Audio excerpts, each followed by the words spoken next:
يلا بقى بينا النهارده نعمل الترند اللي قلب السوشيال ميديا، وهنشوف مع بعض فعلا يستاهل الضجه دي ولا لا. هنعمل مع بعض وهنجربه وهندوق مع بعض ونشوف اذا كان يستاهل ولا لا. تعالوا كده مع بعض ونقول المقادير بتاعتنا. معانا كوبايتين لبن، اعمليه بقى في خلاط، اعمليه بقى حضرتك في بوله ومضرب عادي مفيش مشكله. احنا معانا 2 بيضه، كوبايه دقيق كبيره، هنحط كله على بعضيه، 3 بيضات، ربع كوبايه زيت، طبعا نحط رشه ملح بسيطه، وهنحط رشه فلفل اسود عشان احنا معانا بيض، وهنضربه كويس جدا. هنجيب صينيه ونحط فيها ورقه زبده. انا رشيت ورقه الزبده من تحت الصينيه بزيت عشان ورقه الزبده تثبت عليها، ورشيت حبه زيت على الورق. عندي تركايه عايزه اقولها لكم انا مني، انا هعملها علشان ما تلزقش، لان كل ما اشوف فيديو يقول لك لزق. طيب عندنا البقسماط الناعم خالص، هاجي واخده كده رشه بسيطه جدا زي ما انتم شايفين كده اهو، رشه بسيطه بعد ما رشيت الورق الزبده بالزيت. بعد ما رشيناها زيت ورشه بسيطه من البقسماط الناعم، هنصب الخليط عليها كده. بسم الله،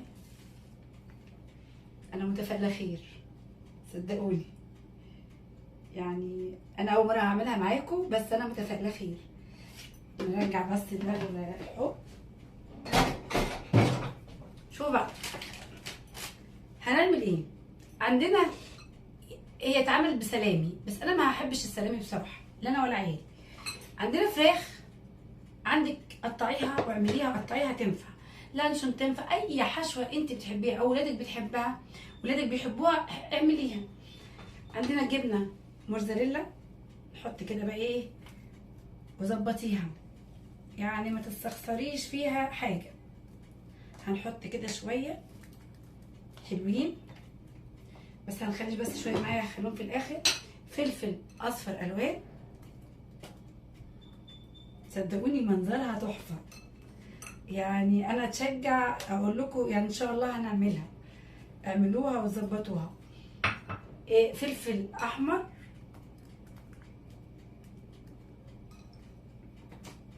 منظرها جميل، هي عجباني بصراحه.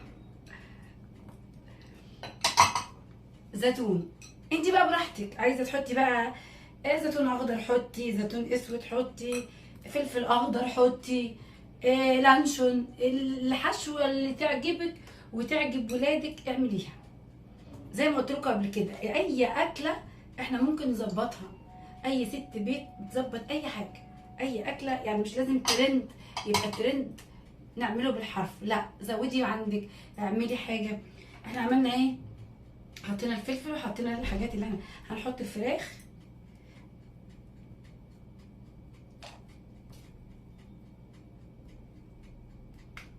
انا هوريكم شكلها دلوقتي، جميله تحفه بصراحه تحفه.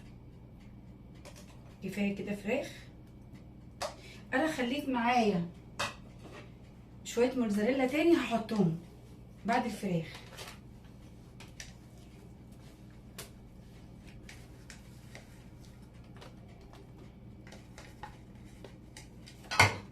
عايزه اوريها لكم بقى شكلها عامل ازاي.